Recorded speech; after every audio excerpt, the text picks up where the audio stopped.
Olá, eu sou o professor Charles Assunção e nesse vídeo nós falaremos sobre a equação de energia do fluido aplicada especialmente nos sistemas de ventilação. Então nós temos aqui um sistema típico, uma instalação típica de ventilação, onde aqui nós temos representados o motor e o ventilador aqui ligado por uma correia, vejam só.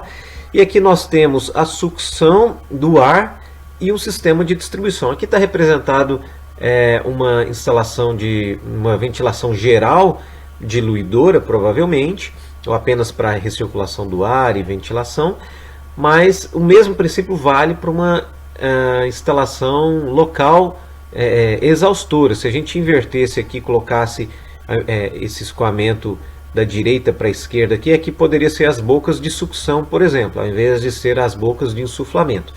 Mas o princípio é exatamente o mesmo. Quando a gente coloca a máquina no meio de uma tubulação, então veja que aqui a gente tem uma seção 1, por exemplo, uma seção anterior, e em determinado ponto aqui a gente tem uma seção 2. Entre essas duas seções ocorrem perdas de carga, mas no meio delas a gente tem um ventilador, uma máquina, que nesse caso vai colocar energia no fluido.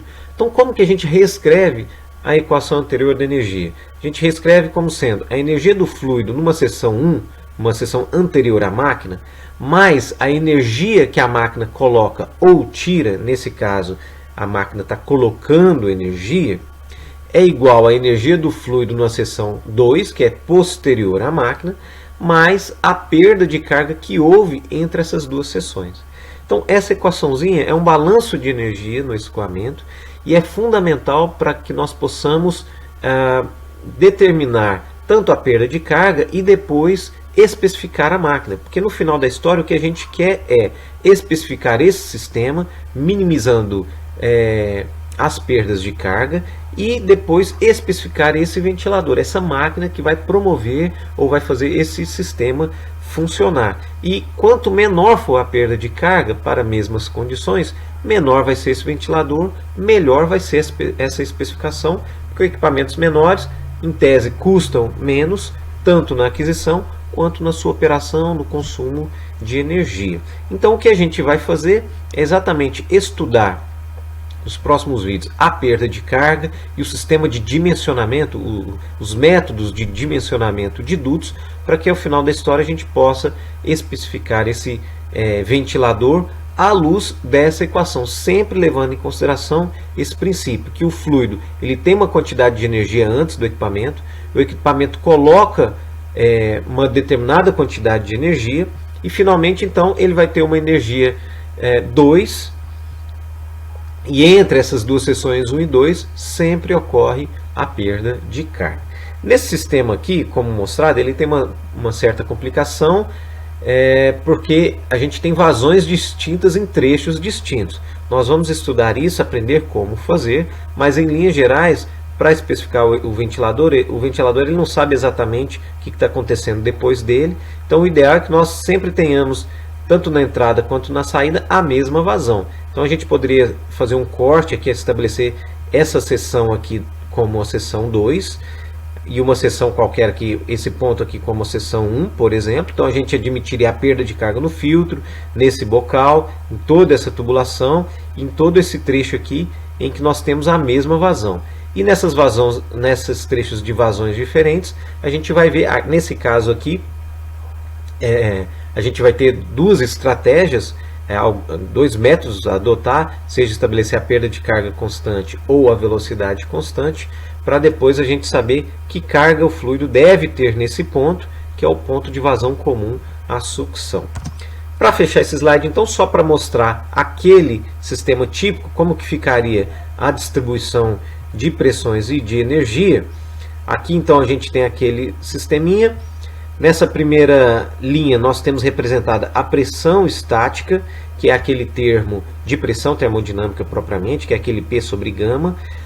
Contudo, esse gama aqui é o gama não é do escoamento propriamente, a gente já falou sobre isso em vídeos anteriores. Esse gama é o gama se a gente adotar um medidor de pressão do tipo em U, do fluido manométrico, que normalmente é a água. Então esse gama aqui é o peso específico da água. E escrito dessa forma, a gente vai ter a leitura lá em milímetros de coluna d'água, que representa a pressão estática. Então esse milímetro de coluna d'água está representando essa linha sombreada aqui. Então vejam que na sucção a gente, nessa linha neutra, zero, a gente tem a pressão atmosférica. Na sucção, naturalmente, a gente vai ter uma pressão negativa, ou seja, uma pressão estática menor que a pressão atmosférica. E depois o ventilador, nós vamos ter uma pressão estática positiva, maior do que a atmosférica. E vejam que ela vai caindo, exatamente porque existem as perdas de carga. E a perda de carga ela vai se manifestar fundamentalmente em termos de redução de energia. A gente também tem a pressão dinâmica, que aqui também vai ser lida por um tubo de Pitot, que é aquela estrutura que faz uma tomada de pressão total e pressão estática em um determinado ponto. A coluna lida ali, normalmente também em milímetros de coluna d'água, conforme está escrito aqui, ela vai ser dada, ela vai ser expressa pela diferença, e isso representa a pressão dinâmica, e a partir dessa pressão dinâmica a gente consegue calcular a vazão do escoamento. Então vejam que aqui a gente tem uma determinada pressão dinâmica, ou seja, uma determinada velocidade. Como nesse caso aqui o duto de entrada tem um maior diâmetro que o duto de saída, então a gente tem uma velocidade menor, uma pressão dinâmica menor.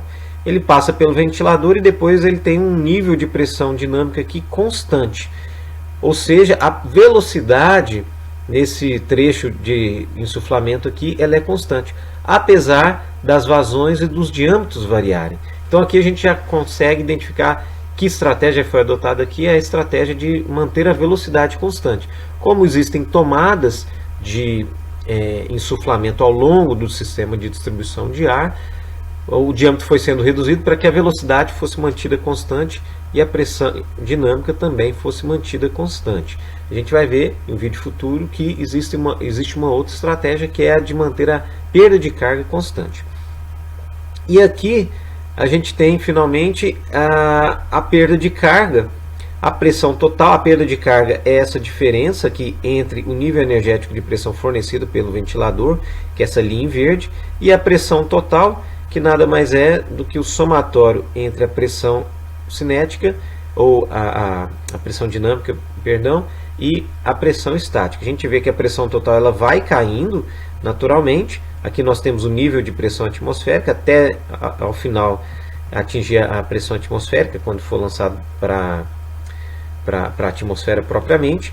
Mas aqui a gente tem uma variação de pressão entre o ponto aqui de saída do ventilador e o último ponto de insuflamento.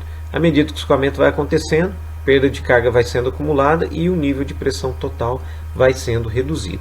Então, entendendo essa distribuição e aplicando essa equação, que é a equação de energia do escoamento, nós somos capazes de especificar o ventilador, ou dado o ventilador, especificar o sistema de distribuição, ou seja, a partir dessa equação nós seremos capazes de especificar todo o sistema de ventilação ou de exaustão. Com esse slide eu finalizo esse vídeo, eu espero que tenha ficado claro para você. Em caso de dúvidas, não hesite em entrar em contato. Eu agradeço a sua atenção e espero que você acompanhe os próximos vídeos. Obrigado e até lá!